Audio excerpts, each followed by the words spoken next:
Добрый день, почти 2 часа в Бишкеке. «Кактус Медиа» вновь в прямом эфире. Меня зовут Дилия Юсупова. Мы вещаем на самых различных платформах, в социальных сетях Instagram, Facebook. Всем здравствуйте. И сегодня в гостях у нас блогер, я его так назвала, и экс-муниципальный чиновник, исполняющий обязанности мэра Балбак Зарлыкович Тулебаев. Мы анонсировали наш эфир еще вчера, мы собрали вопросы, все те интересуют наших горожан и не только, на которые готов ответить Балбак Зарлыкович. Ну, сразу скажу, пойдем вперед, что большинство вопросов оказались одинаковыми, все хотят узнать о монорельсе, мы о нем спросим, конечно. Но были и весьма интересные вопросы. Мы вещаем в прямом эфире. Вы также можете задавать вопросы туда, связанные с самим Балбак Зарлыковичем, возможно, с его деятельностью на посту руководителя аппарата мэрии, исполняющего обязанности мэрии Бишкека, мэра Бишкека, прошу прощения, а также он работал полномочным представителем правительства в Иссык-Кульской области. Правда, совсем короткий срок. Нет, 100 дней тоже. Но попали в достаточно интересный период выборов. И у меня тоже в связи с этим будет вопрос. Пожалуйста, обязательно смотрите и подписывайтесь. Это я уже заранее предупреждаю. Ну, добрый день еще раз. Вы день. уже вне политики официальной, да, такой, уже достаточно долгое время. Чем вы все это время занимались? Отдыхали, приходили в себя, устроились на другую работу? Я когда я сам ушел с 10 февраля, это где-то февраль, март, апрель, май, июнь, июль, где-то 5-6 месяцев, да, прошло. Как вы знаете, я с 18 года, когда Азиза Эмильевич пригласил меня на работу, с тех времен без отдыха, без выходных мы работали. Пандемия, Иссык-Кульская область, выборы, потом народные волнения. Я сейчас отдыхаю. Отдыхаете? С первого, когда ушел, лег в больницу, там поправил, здоровье поправил, потом просто отдыхал. Ездил к родителям, друзьям, семьей отдыхал. У нас с другом маленький такой хозяйство есть, там я ему помогал. То есть спаслись Да, на лугах? да. Не было страшно остаться без работы? Нет, я же привыкший же. Я же в 2010 году, когда работал первым замом управ делами президента, я с 2010 года до 2018 года же на государственной службе не служил. Ну, конечно, в то время я работал в холдинге АЮ вице-президентом. Мне не страшно, это же не моя же вотчина или отцовский там бизнес. Государственная служба, служить государству, служить народу, потом, если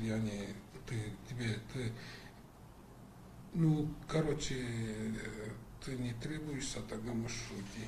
Вопрос такой, вас ушли из политики или это было ваше личное решение? То есть когда вы после сдачи отчета сказали спасибо, я ухожу? Когда я работал, давайте на народном языке говорить, губернатором Иссык-Кульской области, Садыр Нургоджоевич мне предложил работу управляющего делами президента.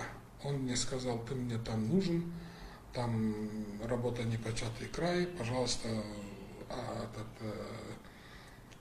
работу отдай первому заместителю и завтра же приезжай на Бишкек. Я оставил работу на первого зама, ушел в отставку по приглашению тогдашнего его президента Садыра Нургоджоевича. Я ехал в Бишкек. Не доезжая до Чолпанаты, он мне еще раз позвонил, сказал, что в Бишкеке суматоха, разные группировки не могут поделить или хотят поделить кресло мэра, ты мне нужен там. Я решил, чтобы ты поработал там, потом придешь сюда ко мне. Я говорю, может, не надо, я не буду. Я же там 2 года работал, знаю, очень трудно. Сейчас еще там разные группы. Там. Он говорит, весь мир смотрит на нас, на город. Я тебя еще раз говорю, ты нужен там, надо утихомирить, успокоить город. Иди. Я сказал, есть, хорошо. И тогда я ему говорил, что я не буду баллотироваться в мэр города Бишкек, второй. То есть это сразу было обозначено? Да, я сказал ему, уважаемый Садыр Нургожевич, я не буду баллотироваться. Ну, временно до выборов поработаю. Если вы измените свое мнение, я немедленно могу уйти. И вот я успокоил, через 3 месяца он пригласил, говорит, как работа, я говорю, все нормально, все хорошо. Потом я зашел в Марипову, и Марипову сказал, что, наверное, надо дать тому человеку место, который он будет баллотироваться на мэре, будет работать, примите мою отставку. Я, говорит, это Марипов сказал, хорошо, и принял отставку. В то время вот этот человек, который, я не помню, один день, 4 часа, 6 часов встал. Да. Наверное, были намерения его предложить, но какая-то вышла. Сила, потом следующий, как Бахт Байке пришел, думал, что он будет мэром. Ну, видите, ситуация как получилась. Неожиданно, да, выскочил у нас новый кандидат. Да. Хорошо, вернемся к самому важному и интересующему вопросу наших читателей и зрителей. Я напоминаю, что в Инстаграме вы можете под постом задавать вопросы, мы их обязательно озвучим, если они появятся. Ну, все знают, что горожане не только дали вам прозвище «Монорельс» за вашу классическую фотографию, которой можно объяснить массу вещей, включая сам непосредственно «Монорельс». А вы обижаетесь на это? Не, никогда. Это народное творчество. Давайте вот так сделаем, определимся. Чиновник не должен обижаться своему хозяину. Это наш хозяин, чиновничий хозяин, это народ. Мы получаем зарплату и работаем на народ. Он хочет побьет, он хочет погладит, он хочет поцелует. Ну, это же всем ясно. Я никогда на народ не обижаюсь. Давайте объясним таким образом.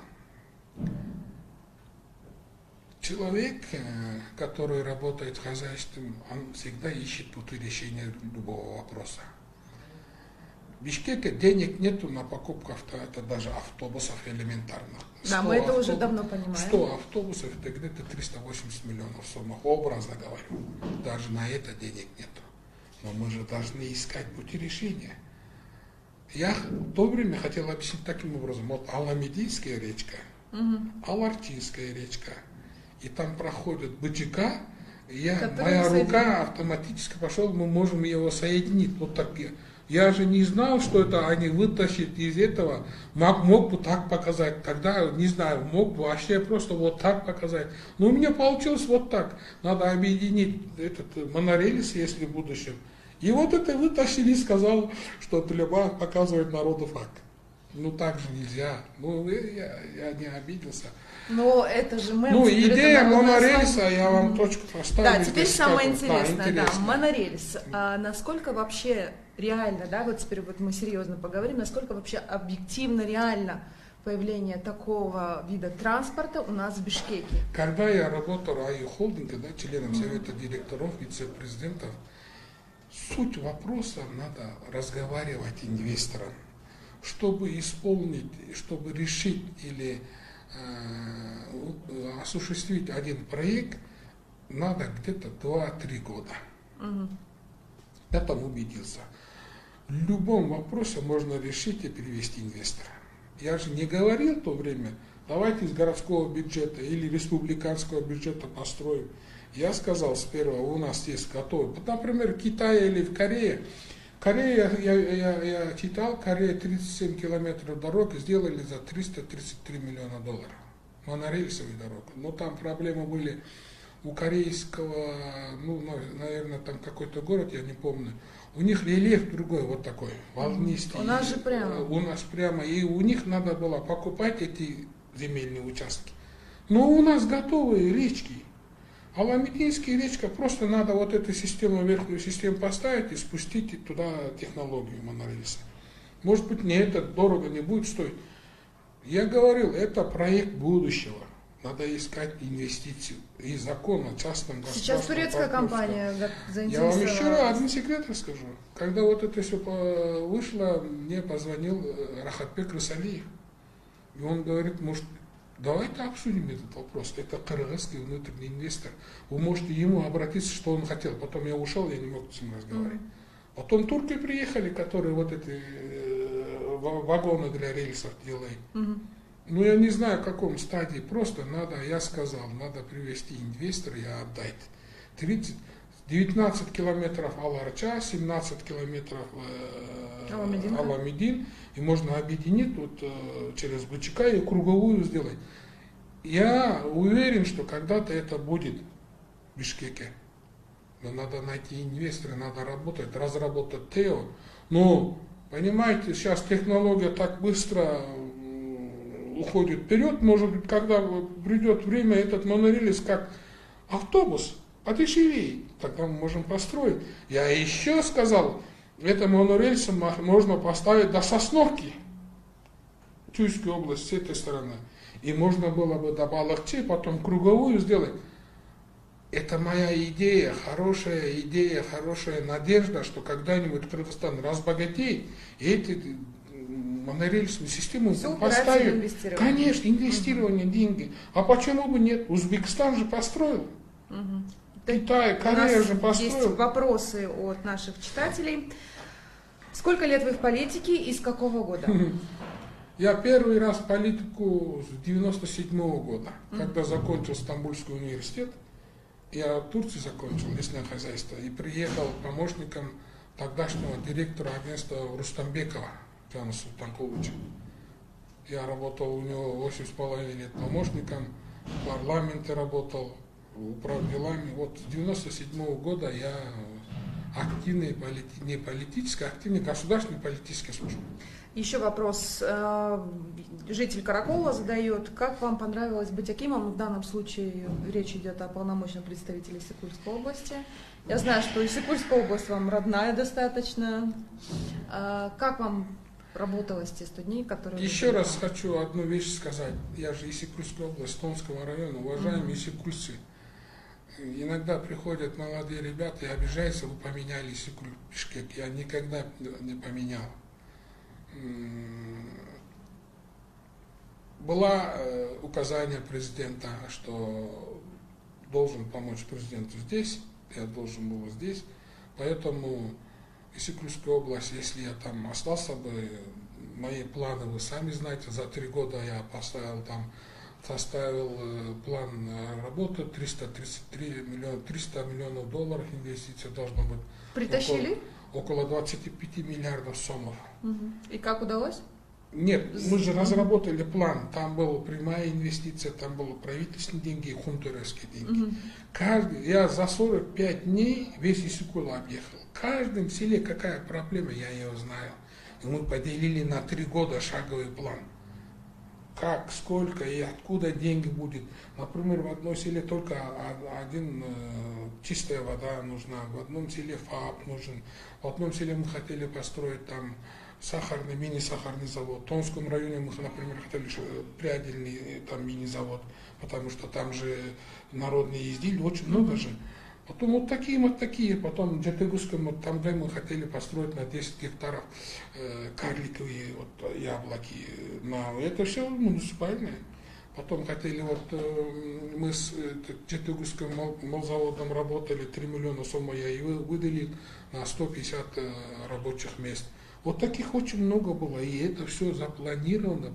И я сейчас это не реализовывается, вы отслеживаете. Я не знаю, некоторые реализовываются в инъекционном форме, но я это план А вы как предприниматель готовы вкладываться в Иссык-Кульскую область? Я же не предприниматель, у меня бизнес. Ну а вдруг у вас есть деньги? Нет, я могу, там ребята приходят, ищут, так, куда можно, я говорю, например, смотрим Иссык-Кульскую область, я же знаю, куда можно оставить. Я говорю, например, в Таласе там поставили молочный завод, я их ребятам, сахарный завод, я с ним работал, говорю, давайте тебе тоже построим. Я их направляю, Ош, Джалалабад, Баткен, везде, если у меня знакомые есть, я их направляю.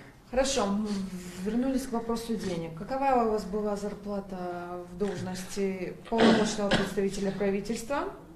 на должность, исполняющей обязанности мэра и руководителя? Значит, такая система муниципалитета и государственной службы разные зарплаты. Когда я работал в АЮ, мне вообще супер комфортно было.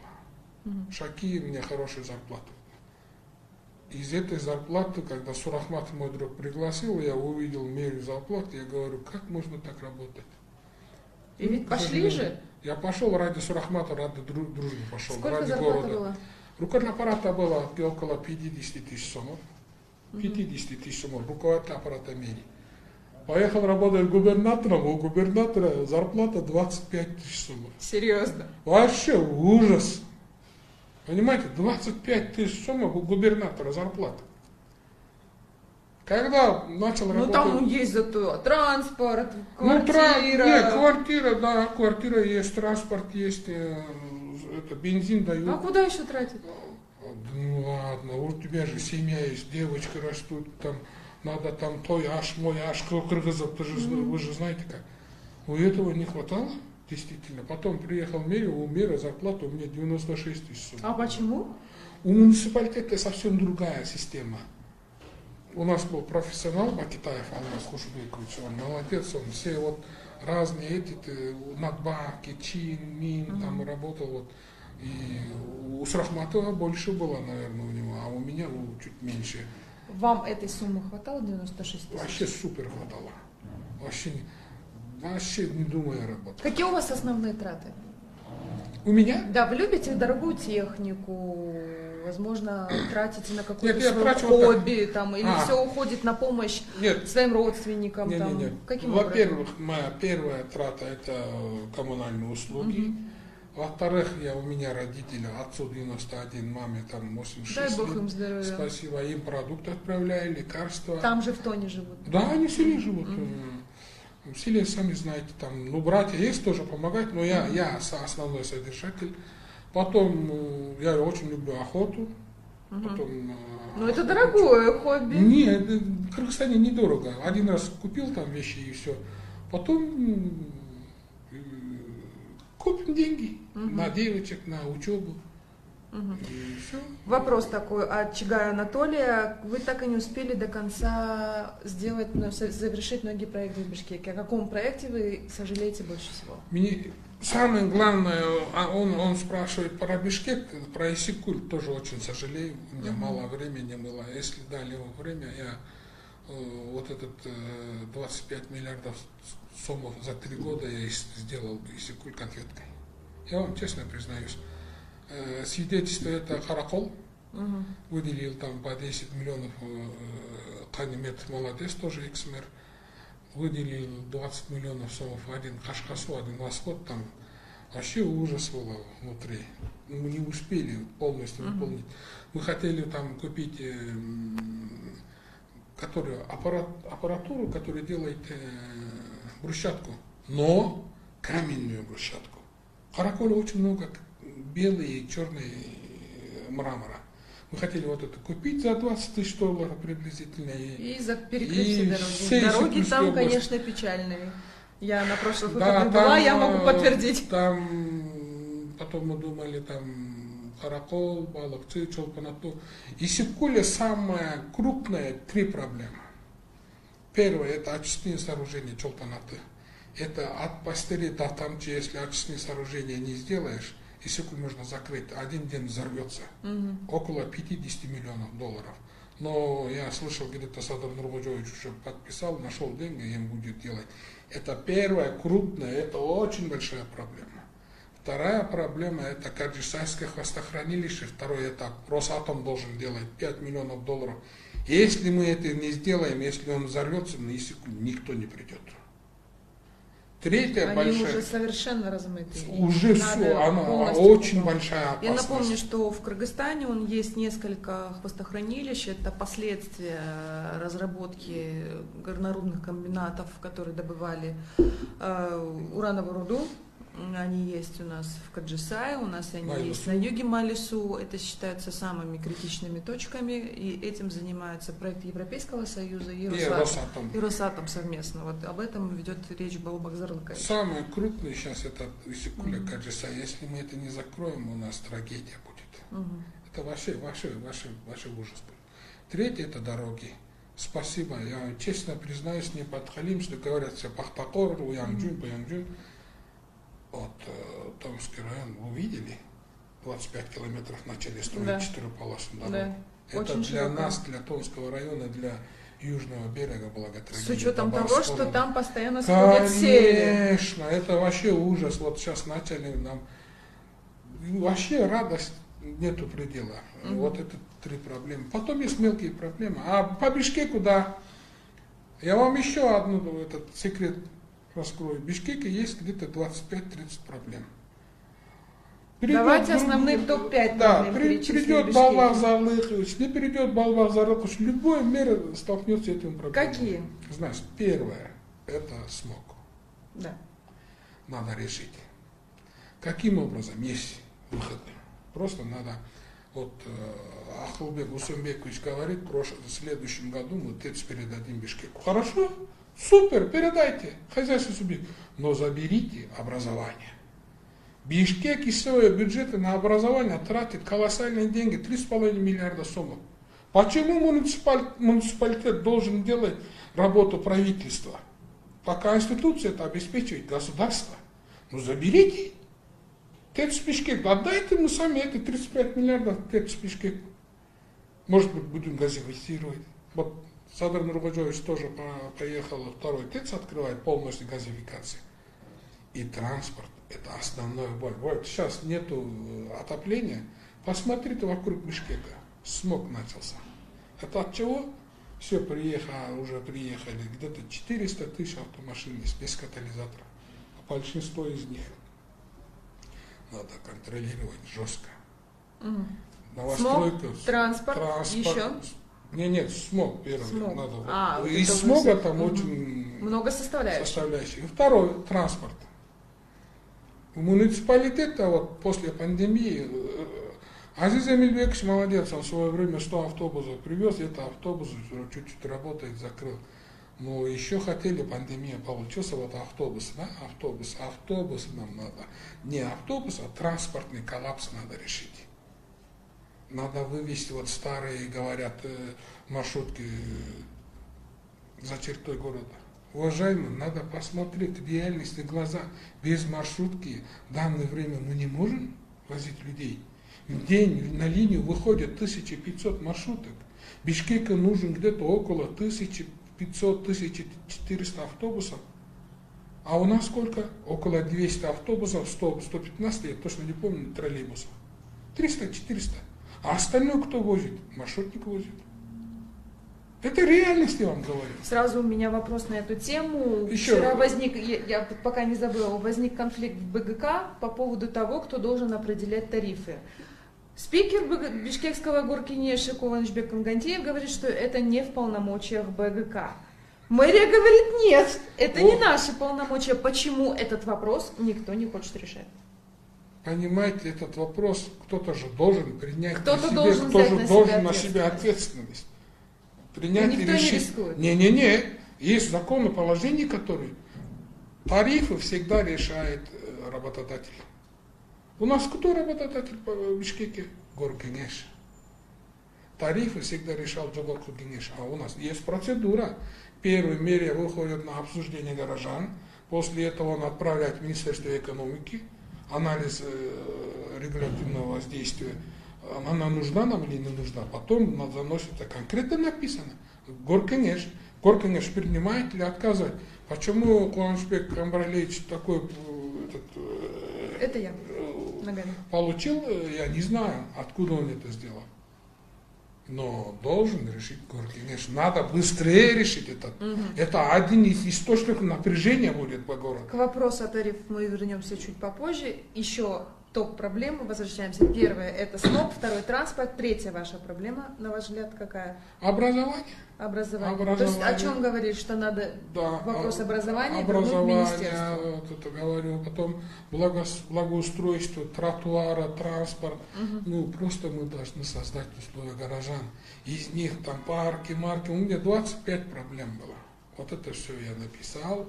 И самое главное, социально уязвимый слой населения. это инвалиды, это мать-одиночки, это многодетные семьи. Именно мы должны...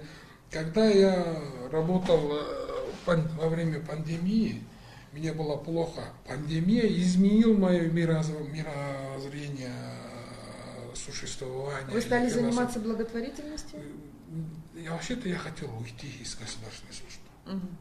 И просто хотел помочь людям. Просто, запросто. Или просто хотел заниматься своим делом, уехать в селе, там жить. Потому что система социальной помощи, социальной в Бишкеке нету, в Кыргызстане нету, она развалена. Их разрушили. Вообще нету системной работы. Когда я своими глазами увидел, мне было плохо, в каких условиях люди живут. Вот тогда я отдал себе слово, буду помогать им. Нам надо строить дома для них. Например, для круглых сирот, для мать-одиночек. При этом мы законодательно все это Да, у нас все есть. Когда Садыр Нургожевич как пришел, он пригласил меня, сказал найти 2 участка. И там будем строить один для круглых сирот, один для мать-одиночек. Я нашел вот где Кызыласкер один участок, где в Тунгуче я подготовился. Бюджеты у нас, деньги были. Нам надо только начинать строить, а остальное помогли бы и другие арабские, там, российские инвесторы. Вы в политике достаточно долгое время. У вас была такая фраза, когда вы сказали, что каждый мэр Бишкека заканчивает свою работу в тюрьме. Почти каждый в современнейшей истории Кыргызстана с этим столкнулся. Боитесь ли вы, что вас могут посадить за какие-то дела? Вот 2,5 года я работал, да, мне очень много раз проверяли. У меня нету бизнеса, у меня нету даже 1 квадратный метр земельного участка в Бишкеке, камки, там другие арендованные земли. Бишкек маленький. Ну, как всегда говорил Омурбек Текебаев, все записывайте на жену. Нет, я декларированный, я могу все показать. У моей, да, я квартиру, у нас есть 3-комнатная квартира, у нас маленькая была, и мы там 2-ю квартиру возле него купили и объединили. На этой квартире 2007 года живу. Да, у нас есть машина, которую Шашамбек Абдикеримов мне, когда я работал, купил, да, вот это Toyota 200, потом я его освежил. И 6 месяцев тому назад я его продал, когда я ушел в работу, потому что бензин подорожало. И маленькую RAV4 купил, и я переоформил на жену, за 20 лет я подарил. Вот у нас все наше имущество. Когда Сурахматовым, он не работал в мэрии, он был бизнесом, я с ним тоже бизнес маленький сделал, и он дал мне где-то 3-4 квартиры. Объективно. На этом... У вас 3-4 квартиры ваши непосредственно? Да, и я его потом продал, поменял. Ну, бизнес работает. У меня больше бизнеса нету. Да, у меня там, у каждого кыргыза есть свои там малсалы, джилфы, больше. Если кто-то найдет или у кого-то... Подарите? Я сразу. Хорошо, договорились. Ищите, да, может быть, ищите, и найдете. Да, если... Вопрос такой, кого вы объективно считаете лучшим мэром Бишкека? Сурахматова. Хорошо, почему? Честно. Объясните, почему. Объясняю. Чем лучше он Тюлеева? Потому что у нас в комментариях вопрос, Нет, почему Тюлеев был лучшим мэром и так далее. Нет, Нариман Ташполотович тоже хорошо работал. В то время, в свое время автобусы, эта идея там асфальты начал делать. При Наримане Ташполотовиче Бишкек начал как-то двигаться. Но лучше Наримана Тулеева работал Сурахматов. Почему? Почему? Я объясняю. Когда он пришел, Бишкек был, не знаю, мне, когда я тоже с ним работал, и когда это все изменится, все договорили. Когда мы пришли, он начал строить для людей, понимаете, для горожан. Посмотрите, какие парки он построил. весь который народ обхаял там. Илья Варламов, сказал, так невозможно. Извините, с ирригацией если проблемы. Илья Варламов сравнивает бюджет Бишкека с Москвой, извините, Москва это огромный Но это мегаполис. же не значит, что надо делать так, как тяп-ляп. Надо делать хорошо. Кто делал эту ирригационную систему асфальта, они все уволены и возбуждены уголовные дела. Ну, сейчас, факт то, что все это осталось и не понимаете, переделано. вот Сурахматов же не говорил не делать. так. Это же наши директора сделали. Они все сейчас безработные, ходят под уголовными делами, которые знают. Он парки строил. Самое главное, Сурахматов, он положение сделал. О парках? Нет. Положение, как будем проводить аукцион, как будет предоставляться земельный участок, как будет, он, как вам сказать, сделал правовую систему в мэрии города. Он все документы сделал, через Горкинеш провел, он сделал современный, по-современному. Просто раньше, например, вот этот участок, кто хотел, забирал, а сейчас аукцион, прямой эфир сделал. Он некоторые коррупционные вещи он ломал. Конечно, трудно было ему это делать. Кто худший мэр? Худший мэр, наверное, я. Почему? Ну, я не могу же Аксакалов всех это говорить, потому что я не успел за 3 месяца ничего не сделать. Ну, кто-то и 6 часов посидел. Всем пообещал. Ну, это по обещаниям, конечно, я где-то 30-40% сделал, но надо было до конца довести. Ну, к сожалению, наверное, я.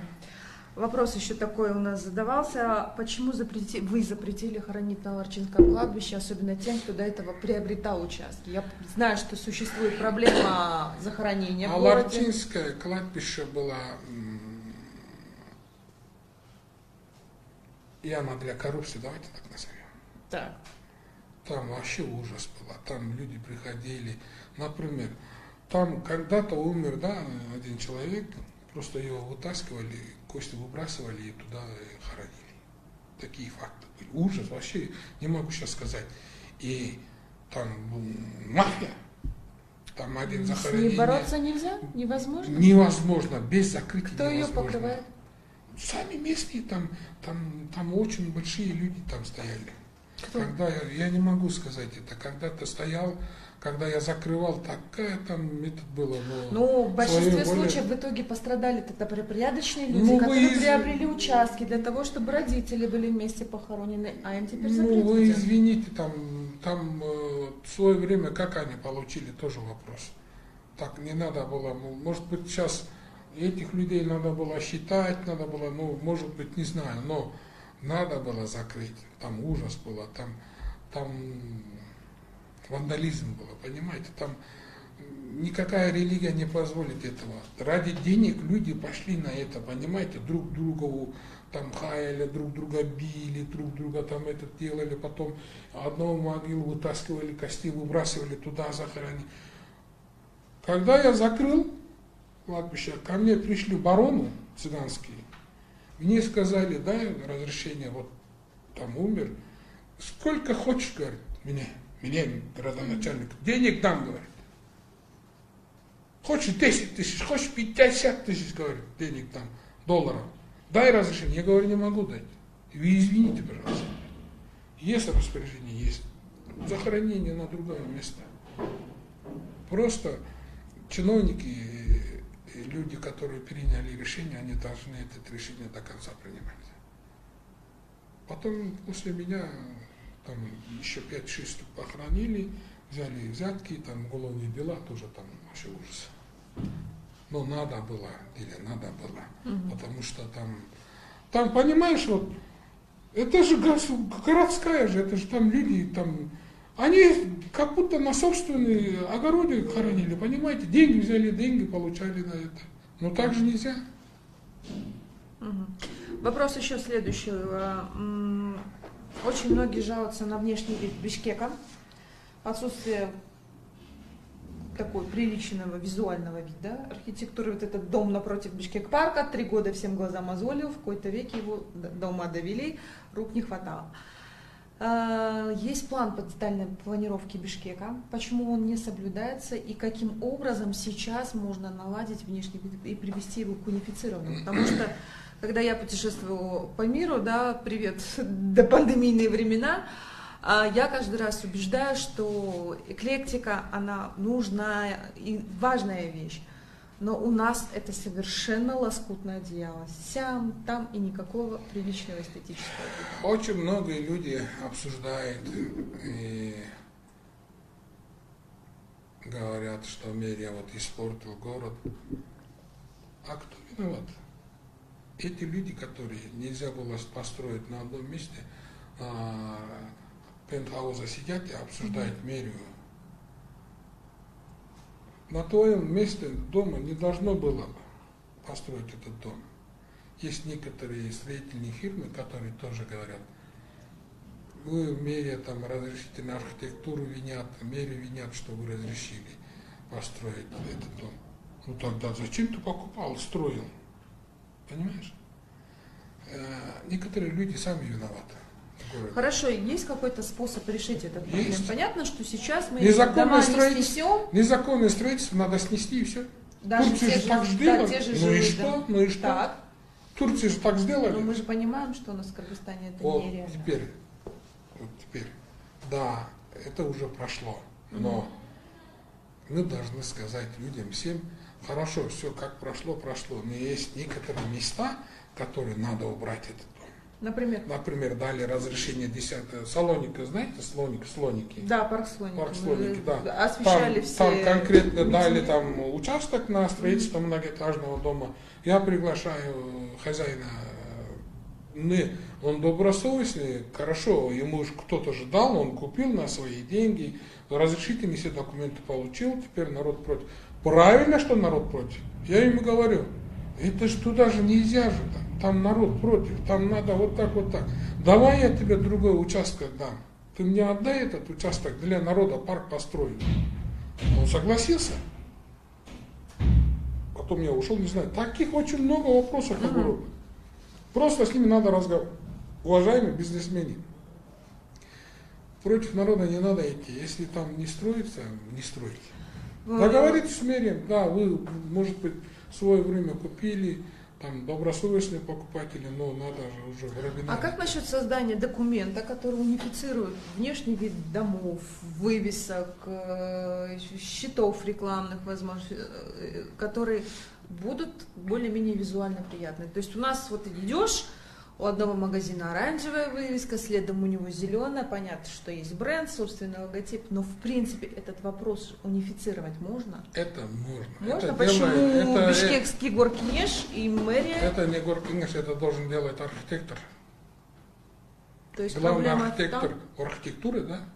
Архитектор должен смотреть. Документ утверждает мэрия? Нет, он же должен внести, но я же не специалист, я же не архитектор. Архитектор должен прийти. Сейчас архитектура же, Гострой же, а Гострой, архитектура должен единый архитектурный комплекс города сделать, градостроительный какой-то чертежи делать. И сказать, уважаемые друзья, например, по проспекту Мира надо вот здесь вот так строить, вот так, и он же должен быть архитектурный комплекс. Дизайн хороший. После этого мы должны, как раз вы говорите, генплан и ПДП поменять на это. Не спеша, вот это все должно быть. Для этого нужна воля. А архитектор что? Архитектура. Вопрос еще такой. Чем отличается работа от исполняющей обязанности мэра, да? Все равно это по факту мэр был. Это уже чисто техническое, в записи трудовой книжки и так далее. От полномочного представителя правительства. Чем отличалось? Очень большая разница. Площадью? Не, очень большая разница. Какая? У губернатора нету денег. Он просто исполняет некоторые полномочия, которые передаются правительству. Все решают акимы? Акимы тоже не решает. Кто решает? Все решает Айлыкмыты. Ах, вот так. Да, там у них, они выделяют деньги туда, и они Айлыкмыты помогают. Видимость такая. У муниципалитета совсем другая вещь. У муниципалитета, например, у мэра Бишкека около 10 миллиардов сомов. То есть чисто в теории Бишкек мог самостоятельно себя полностью обеспечивать, если бы мы не датировали все регионы. Почему я поругался с депутатами Джокорку Генеша? Это я помню, да. Они же не понимают, они же не читают законы. Муниципалитет, они? Я не могу так сказать, этика и совесть не позволяет. Но я так думаю, да? Не знаю, не думаю так. Они очень большое дело делают, но среди них есть люди, которые не понимают, что там сидят они. Почему они там сидят? Муниципалитет не получает ни одного тиына у государства. У государственного бюджета. Конечно, мы же сами. У меня свой парламент, это Горкенеш. Я отчет даю Горкенешу. Депутат не имеет права вмешиваться в Горкенеш, это дело мэрии, муниципалитета. Закон у нас, особый закон есть. Ош Бишкек, статус Бишкек. Мы не подчиняемся, да, но в какой-то мере, да, государственной безопасности, других этих делах, может быть, мы подчиняемся, но депутатам, послушайте, депутат приглашает начальника УЗР, управления земельным ресурсом. А зачем? Власть. Никакой власти, там у него там интерес есть. Интерес. У многих депутатов нарушение мест земельные участки. Вы им прощали их? Я не прощал, я хотел вообще убрать их. И что? Они хотели убрали? По закону жить. Я до конца добивал, но после меня я не знаю. У Хубаричбека Джумалиева есть нарушениями, которые... У депутата Тыштыкбека Коншбаева есть нарушениями, которые... Я всех могу там перечислить. Кто жил в парке Ататюрка, в парковой зоне? Нет, там они узаконили, красные книжки взяли. А у этих вообще, они незаконно очень много дел есть. Я же начал их. А почему не написали заявление? Нет, я заявление не пишу, я просто забирал их. Просто у меня времени не хватало. Еще такой вопрос. Вы попали в Иссык-Кульскую область в период выборов. Вы участвовали в фальсификации результатов? Очень многие спрашивают, да. Потому что считают, что вас отправили туда именно на усиление. Нет, почему меня отправили, я могу там, не знаю почему, но я хотел уйти из мэрии где-то в июне. Почему? Потому в прошлом году? Нет, в 2018 году. В 2018 году. Когда Сурахматов мэром во время пандемии, потому что я там в некоторых позициях я не был согласен политике Сурахматова, там гулял Момбетова, я помню, все помнят ваш твиттер, да, как у вас дела, митинги, Гуля. Гулядинин, она по-другому думает, развитие города по-другому, а после этого я хотел сказать Сурахматову, что я уйду, потом я передал окружению Сурама Шариповича, что я хочу уйти там. Потом, после этого они меня пригласили и отправили в Иссык-Куль. Я вам честно признаю, что ни у кого я не получал работать никакой партии. Все думали, что мне Раимат Раимов туда отправил работать на Микенем Кыргызстан. Такого не было. Как-то было, что мы все поработали на Беремдике. Я говорил, что так не пойдет. Может быть, там в одном сказали, там посмотрите, помогите, но явно не работали. Наоборот, я везде им говорил, что не надо денежно, а не обманывайте. Например, пришли в мое село где-то 370 избирателей, и они обещали один комбайн. Один комбайн стоит 7 миллионов сомов. Как они могут так сделать? Я им говорил, не верить. Подкуп голосов. И только так получилось, что если я вмешивался на работу выборов, там совсем по-другому было. Как? Кто бы выиграл? Там выиграл бы Беремдики. В этом году вы идете на выборы? Ко мне поступило много предложений от 5 партий, очень крупных. Потом от жителей Тонского, Детагусского, Каракола, от Иссык-Кульского района, даже интересно, не смейтесь, даже из Баткенской области поступило заявление. Вы популярный блогер, мы не забываем об этом. Молодежь говорит, давайте одномандатники. Вы понимаете, быть депутатом, там не отдыхать же, это же не курорт. Там республика, там проблем очень много, политические взгляды. Ты туда заходишь, уже становишься политикой. политикам, и надо думать, я думаю, я советуюсь. Весь Кыргызстан на тебя смотрят, правительство, с президентом, оппозицией, со всеми мы должны объединить народ и работать в благо народа. Очень много работ. Поднимет ли моя психика или мой внутренний мир? Я никогда не хотел стать депутатом. В свое время я 3 раза баллотировался, 2 раза баллотировался в Горкинеш, и обоих случаях проиграл Сурахмату. После этого я вообще не хочу. Так в итоге пойдете или нет? Думаю. Еще один вопрос у нас есть. К нам обратились люди, которые заявляют о том, что в начале 2000-х вы брали деньги под расписку, о том, что долг вы не выплатили, под большие проценты брали, сейчас сумма долга составляет более 100 тысяч долларов. Человек живет в Америке, в суд не обращался. Нет, этого человека я фамилию не буду Расскажите эту историю. В 2001 год, когда приехали из Турции, в 1997 году я приехал, там начали трудные, госслужбы, там смутные времена, трудные времена. То есть зарплата там даже не 25 тысяч была? Нет, я же тогда помощником работал, тогда очень мизерная была. Молодой парень, и мы начали с друзьями делать бизнес. У нас ничего не получилось, мы у кого-то процент бизнес взяли. Например, я у кого в то время 7 тысяч долларов взяли, под процент в месяц 10%, 700 долларов. Это все было, прошло, ошибка молодости. Я ему все оплатил, все деньги, есть свидетели. Есть не только 3-4 свидетеля, вот это все есть. Человек, почему мы эту тему закрыли в 2014 году? Почему до этого он не обращался? В прошлом году, когда руководитель аппарата меня вызывали в органы, я говорю, пусть принесет оригиналы расписки. Он говорит, если он вытащил первую расписку оригинал, а вторую расписку я же оплатил, когда оплачивал, вот это он порвал мне, сказал, потом я его братишка позвонил, все это было вопрос исчерпан. Наверное, он думает, что я работал губернатором или миргородом, я стал миллионером. Не так. И, наверное, он перед выездом в Америку хотел как-то урвать это дело. Но я говорю, это проблема твое и мое. Давай обращайся в суд, там решим. У меня свидетели, у тебя есть свидетелей, нету. Я им несколько раз говорил. Бывают такие недобросовестные люди. Сейчас общество у нас интереснее, суду работает, никого в глаза не смотрит, кто-то такой, всех. Если ты виноват, сажай. Я говорю еще раз, обращаюсь, я сейчас не хочу говорить фамилию, но если он так будет продолжаться, я напишу письмо американскому посольству, я место, где он живет, знаю, он шантажирует меня.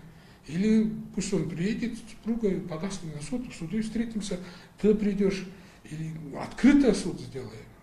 Все свидетели придут. Так же нельзя. Ясно. Чего вы боитесь больше всего? Позора. Позора? Да. Вам стыдно за что-то? Да, нет, я боюсь позора, чтобы потом мне стыдно не было. Я очень сильно боюсь. Я стараюсь работать честно, стараюсь работать ни у кого не брать, ни у кого не красть. Это все же прошло, ошибиться боюсь.